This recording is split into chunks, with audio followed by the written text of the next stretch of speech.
In the headlines for this hour on VTV News, party chief meet with voters in Hanoi.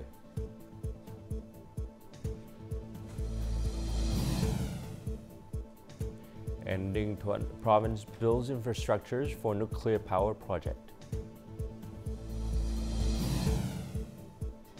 In our world news, continue efforts to stabilize Syria.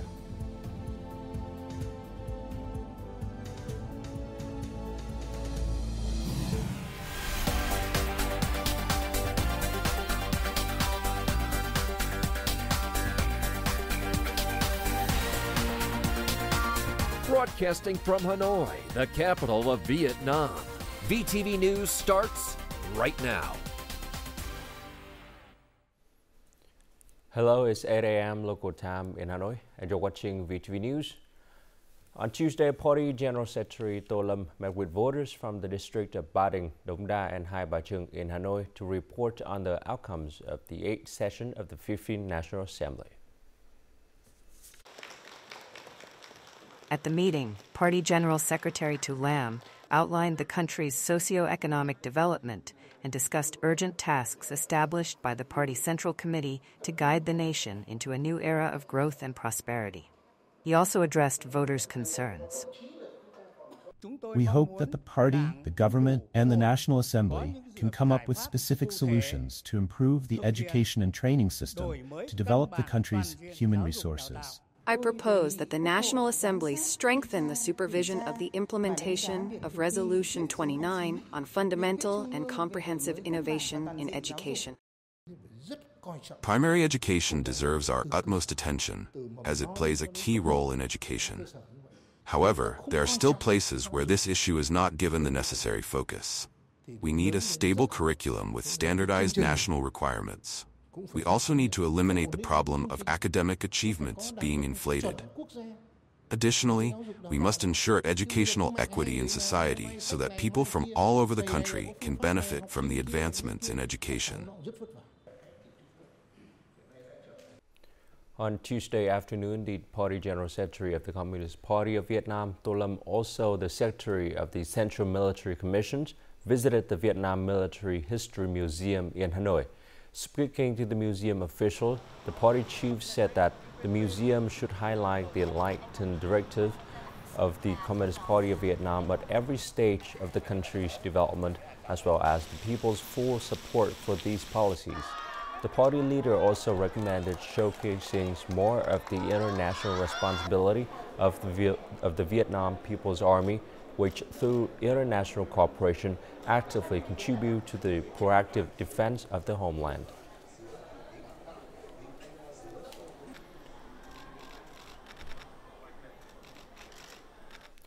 State President Lương Cường, who is also the current head of the Central Steering Committee for Judicial Reform, met with a representative of the Supreme People Procuracy in Hanoi on Tuesday. During the meeting, he urged the sector to enhance enforcement of the right to prosecution and supervision of judicial activities. The state president commended the procuracy sector at the meeting for its accomplishments. Those achievements have greatly contributed to maintaining political stability, ensuring social order, and safeguarding the legitimate rights and interests of the state, organizations, and citizens. Agreeing for the most part with the orientations and tasks of the sector in the coming time, the state president requested it to proactively provide advice and institutionalize the party's policies and guidelines on judicial matters. He also urged the sector to coordinate with relevant agencies to study and refine the legal regulations and working relationships of people's procuracies with other institutions in the state apparatus to ensure consistency and synchronization. The state leader noted that streamlining the apparatus is a crucial task. The procuracy must implement the party's policy of building a first-class, streamlined, strong, efficient, and effective apparatus.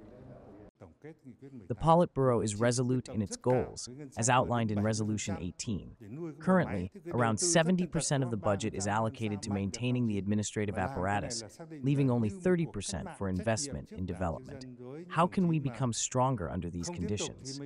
Implementing this resolution is nothing less than a revolutionary effort. For those unable to adapt and carry forward this responsibility, they must part ways amicably. Those who remain must redouble their commitment and accountability. As the Party General Secretary emphasized, the new apparatus must outperform the old, starting with the central agencies. The Procuracy's functions and tasks demand excellence. While reducing personnel, we must simultaneously enhance the quality of our human resources. This must be carried out decisively, without compromise. The state president also required greater efforts to promote the effectiveness of international cooperation in crime prevention and control, and ensure the sector's role in criminal matters as the coordinating agency for judicial assistance. Prime Minister Phạm Minh Chính hosted a reception on Monday for the President and CEO of Thailand's SCG Group, a major investor in the $5 billion Long Sơn petrochemical complex project in the southern province of Bà Rịa Vũng Tàu. The SCG Group leader provided an update on the Long Sơn project, outlined plans for investment expansion, and presented specific recommendations, including strategies to attract leading global technology partners to join the investment efforts. He also thanked the Vietnamese government, ministries, and Bà Rịa Vũng Tàu province for their support in resolving challenges and obstacles. Vietnam's Prime Minister praised the effort, determination, and SCG's result in implementing its investment and business activities in Vietnam, urging the firm to continue building on its business achievements and expand cooperation and investment in the country, aiming for improved outcomes in the future.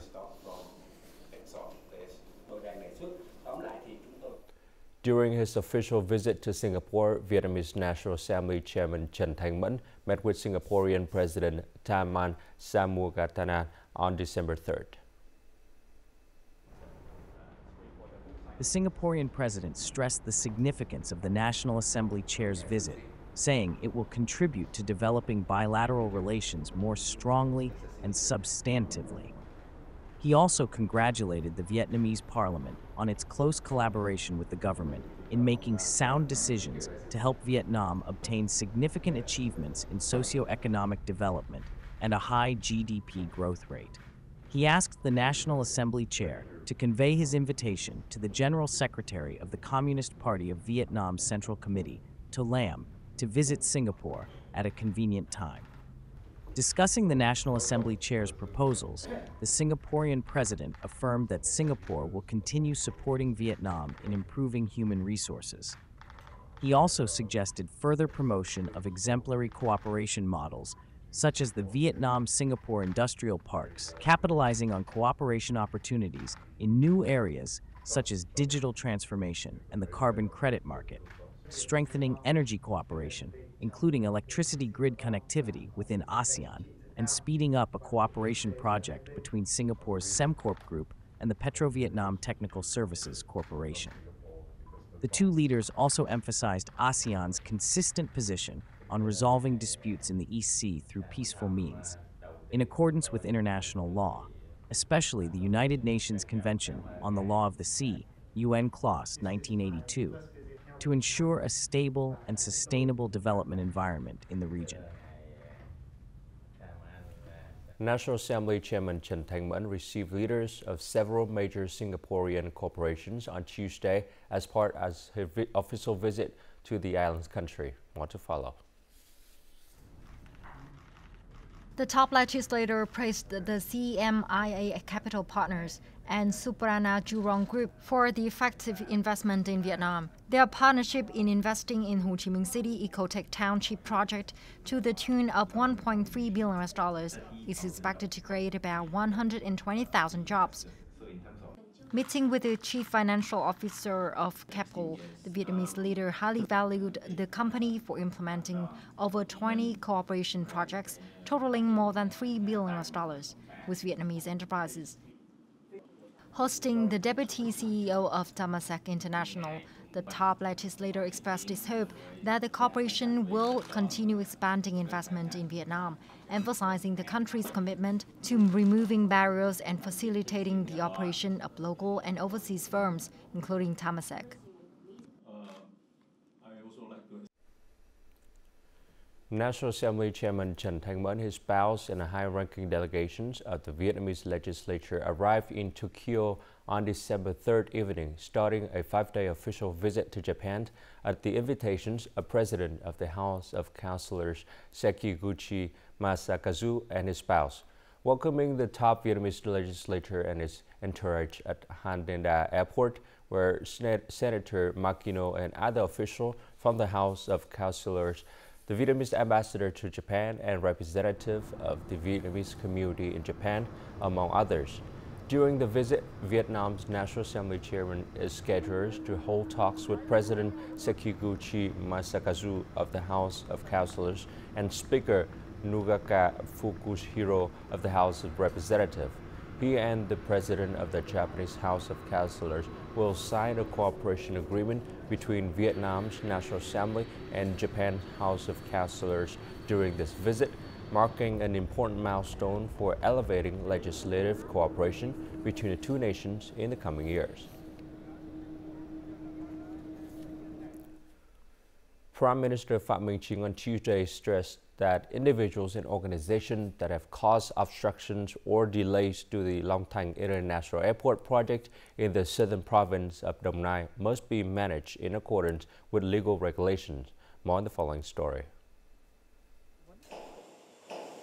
After visiting the construction site, the Prime Minister met with representatives of ministries, agencies, the Project Management Board, consultants, localities, and other stakeholders.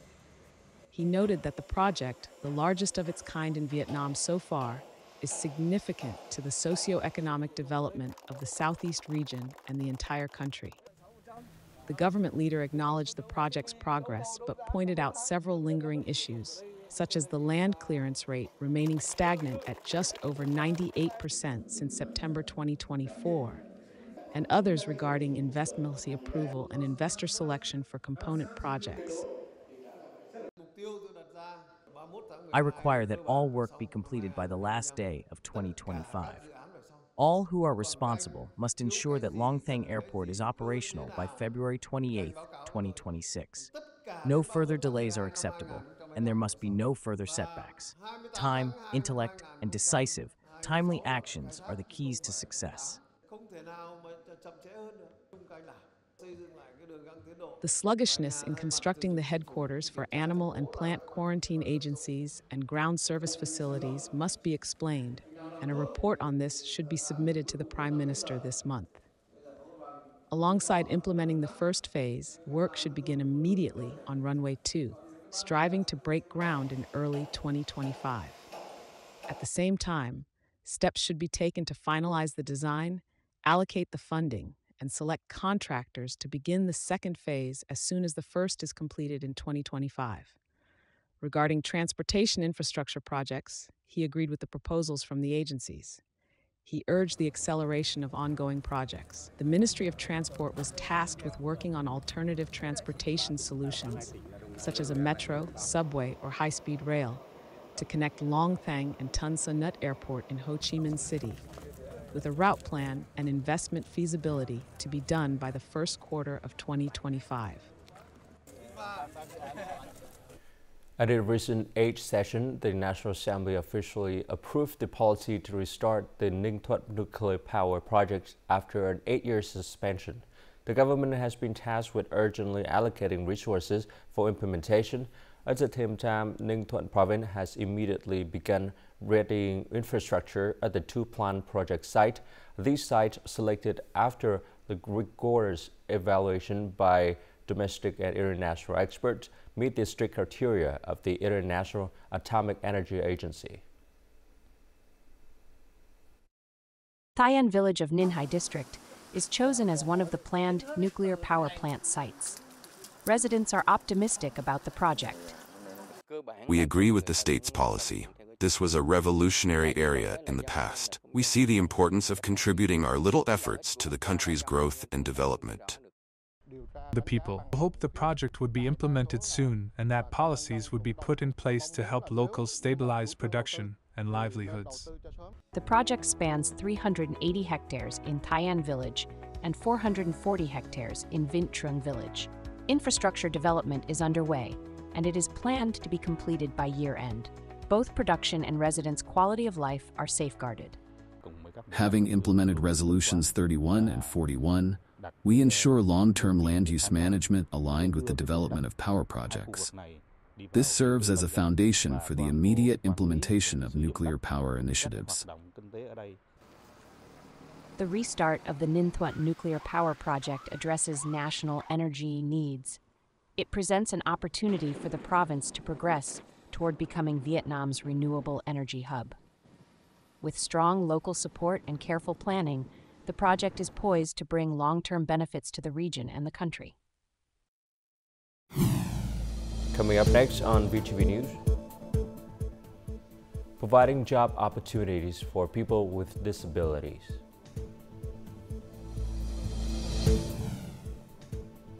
And Tân Châu traditional silk craft saved.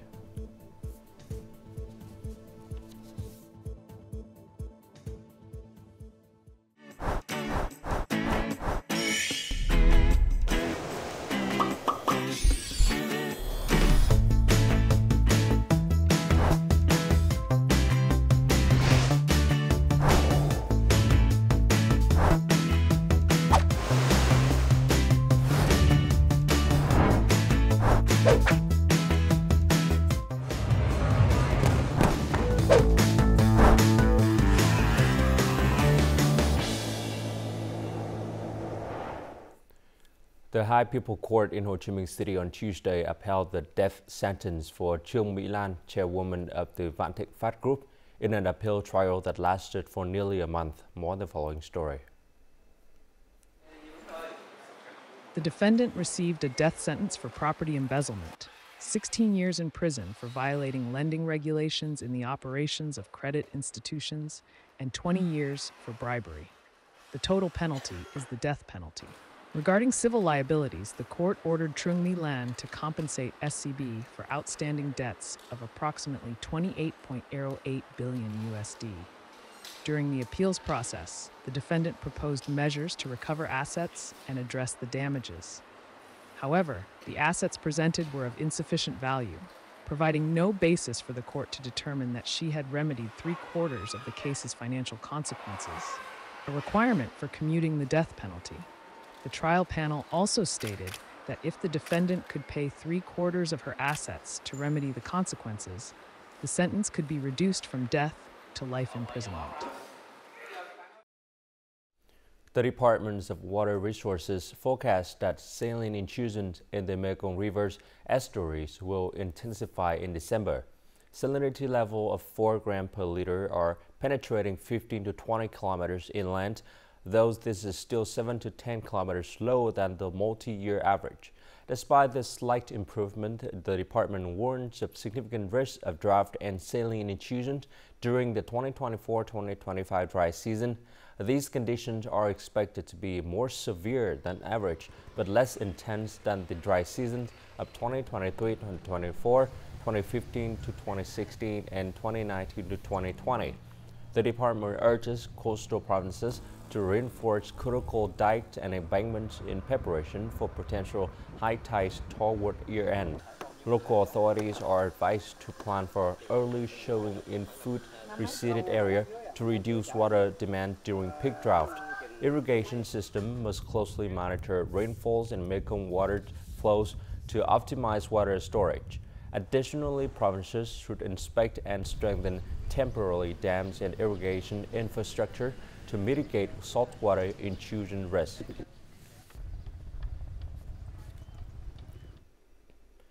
Vietnam has over 7 million people with disability, but only about 32% are employed. Providing job opportunities for people living with disability calls for active collaboration from businesses. Some companies have begun addressing this need by hiring those workers and designing workplaces accommodating their health and capabilities. Diligent, hardworking, and just as productive as anyone else despite her disability, Phuong has been a dedicated employee at an electronics factory in Quay Va Industrial Park for the past 4 years. My life is better now. I get along with others and have a stable income. The company has modified work desks with footrests and designed easy access paths from the cafeteria to the restroom for employees with disabilities. The factory ensures we have the same working conditions as everyone else, with equal benefits and support. We're also given time to rest when needed. As a result, I feel that life is better and more joyful. While people with disabilities may not be suited for all roles, it's important to determine which businesses can hire them and the positions they can fill. Bắc Ninh has 340,000 workers in industrial zones, but only 200 with disabilities. Nationwide, 60% of people with disabilities face unemployment or unstable, low-income jobs. A systematic strategy covering training and support is needed to help workers with disabilities join the labor market. This strategy should focus on market policies rather than just humanitarian ones. The revised employment law includes employment policies for people with disabilities, aiming to create opportunities for their independence and full participation in the labor market.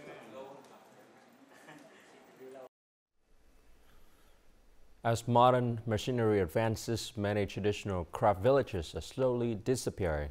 The preservation and development of these villages are a concern for both craft people and the authorities. And let's explore a century-old craft village in An Giang to see how the dedicated artisans keep their craft alive. Workshops must fulfill customer orders for silk, brocade, or linen based on their needs to keep the looms running and retain skilled craftspeople. One challenge makes you adaptable, which is why I'm the only one doing this in the village. I wanted to preserve the tradition, so I switched from hand weaving to electric weaving. Preserving traditional craft is challenging, but artisans' love for it keeps them going despite the difficulties. It's not just a source of income, but also a unique cultural legacy. I love weaving and hope the traditional craft will be passed down forever. In addition to securing ongoing orders, this textile and dyeing facility partners with others to promote local tourism and sell souvenirs, creating an effective outlet for its products. I want customers to favor our products. I want to sustain the craft through my livelihood. If it ended with my generation, I would regret it, which is why I returned to my village. Motivated by a desire to preserve the family's craft, this dyeing and weaving enterprise overcomes challenges to continue operations, sharing local culture with visitors, and helping preserve the craft village in modern life. Coming up next in our world news, continue efforts to stabilize Syria.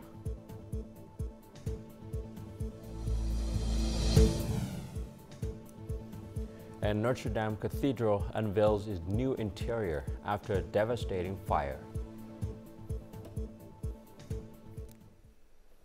International efforts are underway to stabilize Syria after Islamist rebels launched a surprise offensive, seizing control of Aleppo, Syria's second-largest city, and the surrounding area. The U.S. Defense Department press secretary stated that communication lines with Russia regarding Syria remain open.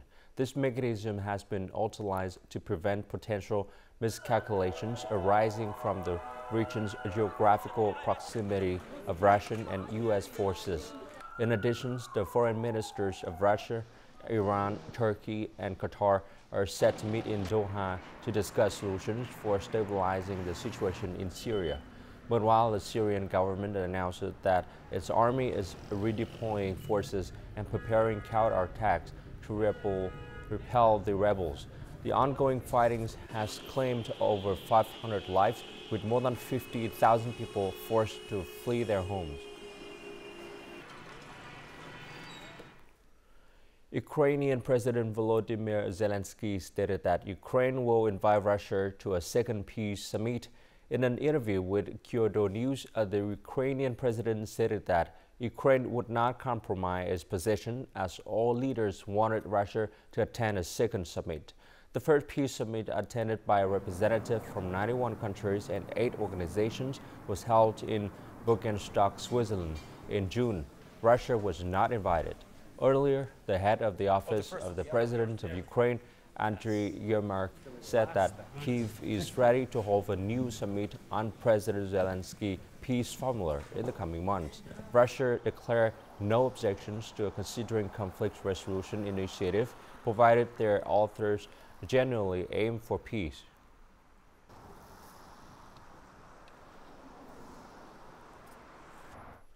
In just a few days, Notre Dame Cathedral will officially reopen after the devastating fire in 2019.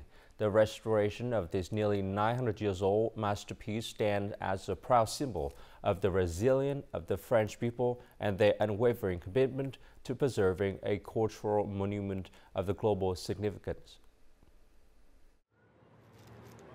Alberta Bede has been selling books at a stand along the Seine River for the last decade. On April 15, 2019, Abid saw the Notre Dame Cathedral burning. I was very surprised to see Notre Dame on fire. It's something that never happens, unimaginable. It was like seeing someone in agony or dying. I looked away. I didn't want to watch. After 5 years of dedicated effort, artisans and carpenters have restored the cathedral, bringing back its original splendor. The iconic spire has been meticulously reconstructed and is now ready to welcome visitors. Surrounding the spire, statues adorned with original lead decorations have been carefully reinstalled. Beyond the spire, the roof of Notre Dame Cathedral has also been restored to its original 13th century glory. It's a relief. Finally, Notre Dame is restored. An opening ceremony, to which celebrities and heads of state have been invited, is planned for the evening of December 7th. It will be followed by days of special masses to celebrate the reopening and thank those who helped save and rebuild the cathedral. And now, as usual, let's continue with the weather forecast.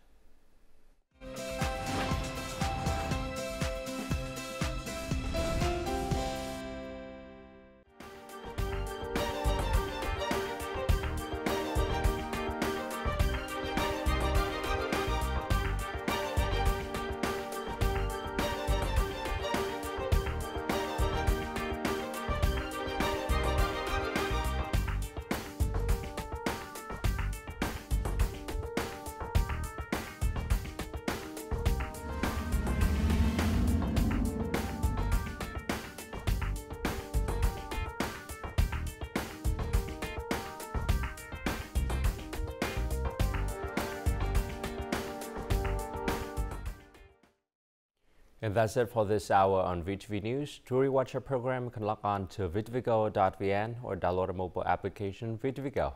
Thanks for watching and goodbye for now.